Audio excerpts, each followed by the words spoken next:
जय माता दी दोस्तों, कैसे हैं आप सभी। दोस्तों, आज हम इस वीडियो में बात कर रहे हैं 10 और 11 नवंबर 2020 के वृश्चिक राशि फल की। बात करेंगे कि नवंबर माह के ये 2 दिन आपके लिए कैसे रहेंगे। साथ ही 11 नवंबर को रमा एकादशी का व्रत भी है, तो इस एकादशी का क्या महत्व है, क्या पूजा विधि रहेगी और क्या पूजा का शुभ मुहूर्त है, सभी पर चर्चा करेंगे। राशिफल जानने से पहले 10 और 11 नवंबर का पंचांग जान लेते हैं। पहले बात करेंगे 10 नवंबर की। 10 नवंबर दिन मंगलवार है। कार्तिक मास कृष्ण पक्ष की दशमी तिथि रहेगी। इंद्र नाम का योग इस दिन बन रहा है और पूर्वा फाल्गुनी नक्षत्र रहेगा। अभिजीत मुहूर्त सुबह 11:43 से दोपहर 12:26 तक का है। राहुकाल का समय दोपहर 2:47 से 4:08 तक का रहेगा। और अब बात करते हैं 11 नवंबर की। 11 नवंबर दिन बुधवार है। कृष्ण पक्ष की एकादशी तिथि रहेगी। वैधृति नाम का इस दिन योग बन रहा है और उत्तरा फाल्गुनी नक्षत्र रहेगा। आज के दिन कोई भी अभिजीत मुहूर्त नहीं है। राहुकाल का समय दोपहर 12:05 से 1:26 तक का है। और अब बात करते हैं वृश्चिक राशिफल की। जानते हैं कि ये 2 दिन आपके लिए कैसे रहने वाले हैं। दोनों ही दिन आपके लिए अनुकूल रहेंगे। आपको लाभ के अच्छे अवसर मिलेंगे। व्यवसाय में आपको अच्छा मुनाफा रहेगा। इस समय धन का निवेश आपके लिए फायदेमंद साबित होगा। आपकी मेहनत सफल होगी। व्यावसायिक लोगों के लिए ये समय बहुत ही लाभकारी है। आपके व्यापार में तेजी आएगी। कोई बड़ी डील इस समय हो सकती है। ये समय आपको अपने कार्य क्षेत्र में सम्मान और लाभ की प्राप्ति होगी। खासकर नौकरी पेशा लोगों को शुभ फल प्राप्त होंगे।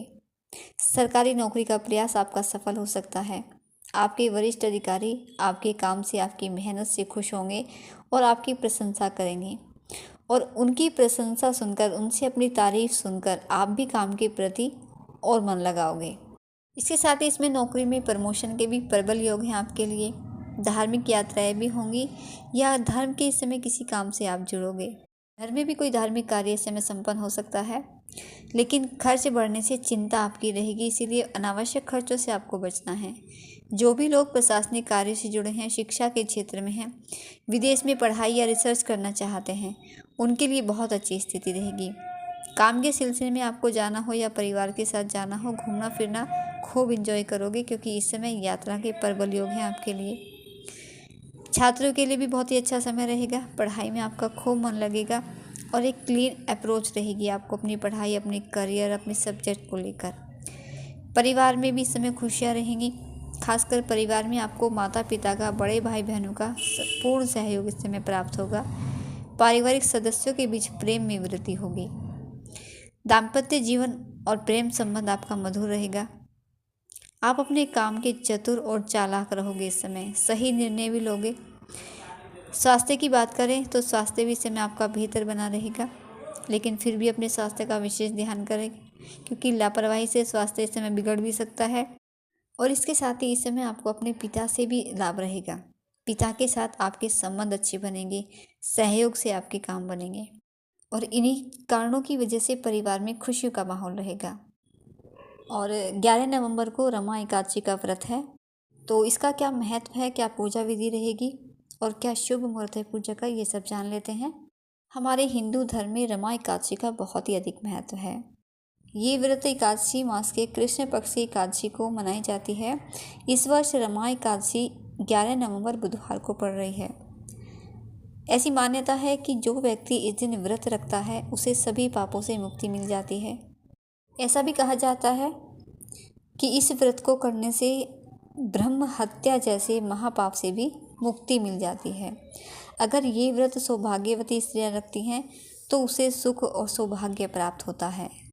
पुराणों के अनुसार जाने तो इस व्रत को करने से कामधेनु और चिंतामणि के समान फल की प्राप्ति होती है। साथ ही जीवन में सुख समृद्धि भी बढ़ती है और कई जगहों पर तो इसी दिन से लक्ष्मी पूजा की भी शुरुआत हो जाती है। इसीलिए माँ लक्ष्मी भी व्रत करने वाले व्यक्ति से प्रसन्न हो जाती हैं और उनकी सभी मनोकामना पूर्ण करती हैं। और पद्म पुराण के मुताबिक बात करें तो जो व्यक्ति रमा एकादशी का व्रत करता है उस पर विष्णु जी की कृपा हमेशा बनी रहती है, क्योंकि इस एकादशी पर भगवान विष्णु जी की पूजा की जाती है। रमा एकादशी की पूजा विधि क्या है ये भी जान लेते हैं।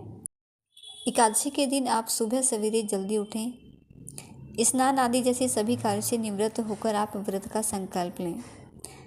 रमा एकादशी के दिन निर्जला व्रत किया जाता है। व्यक्ति अपनी सामर्थ्य अनुसार एक समय का फलाहार व्रत भी कर सकता है। इस दिन विष्णु जी की और उनकी पत्नी लक्ष्मी जी की पूजा की जाती है। विष्णु जी और लक्ष्मी जी को भोग लगाएं आप, धूप दीप करें, आरती करें उनकी।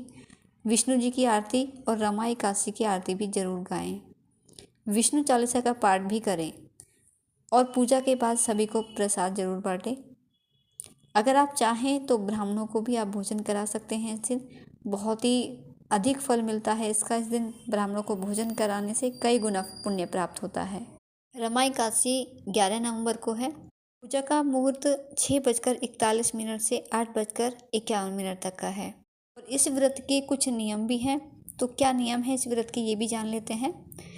रमा एकादशी के दिन कांसे के बर्तन में खाना बिल्कुल नहीं खाना चाहिए। मांस मदिरा का सेवन बिल्कुल नहीं करें। मसूर की दाल नहीं खानी चाहिए। चने, कोंदों की सब्जी और शहद का सेवन भी इस दिन बिल्कुल नहीं करना चाहिए। व्रत वाले दिन जुआ आदि भी बिल्कुल नहीं करें। शेर सट्टे से बिल्कुल दूर रहें। पान और तंबाकू का सेवन बिल्कुल नहीं करें। इसके साथ ही प्याज लहसुन भी इस दिन बिल्कुल नहीं खाएं। चावल का सेवन नहीं करना चाहिए इस दिन। जो लोग एकादशी का व्रत नहीं भी रखते हैं उन्हें भी इस दिन चावल बिल्कुल भी नहीं खाने चाहिए, बल्कि चावल से बनी किसी भी चीज़ का सेवन नहीं करना चाहिए। तो जो लोग इस व्रत को नहीं कर पाते हैं, सामर्थ्य नहीं है व्रत रखने की, इस व्रत के नियमों का पालन भी अगर आप इस दिन कर लेते हैं तो उसका भी आपको पुण्य मिलता है, कई गुना फल आपको मिलता है। इसके साथ ही जो भी आपके घर में व्रती हैं उनका सहयोग करें पूरी तरह से, पूरे नियमों का पालन करें। प्याज लहसुन का प्रयोग न करें खाने में इस दिन, चाहे आप व्रत नहीं भी रखते हैं तो भी। तो यदि आप इन नियमों का पालन करते हैं, व्रत रखें चाहे ना रखें, आपको कई गुना फलों की प्राप्ति होती है। यानी इसके बाद भी आपको इस व्रत का फल ज़रूर मिलता है कुछ ना कुछ। तो इसलिए आप व्रत रखें या ना रखें, लेकिन इन नियमों का पालन आप ज़रूर करें। तो दोस्तों, ये थी जानकारी आपके लिए आपके राशिफल की और रमा एकादशी से जुड़ी कुछ जानकारियाँ। वीडियो अच्छा लगा है, जानकारी पसंद आई है तो वीडियो को लाइक और शेयर करना बिल्कुल न भूलिएगा। आपका दिन शुभ रहे। माता रानी आपको और आपके परिवार को स्वस्थ रखे। इसी शुभकामना के साथ जय माता दी।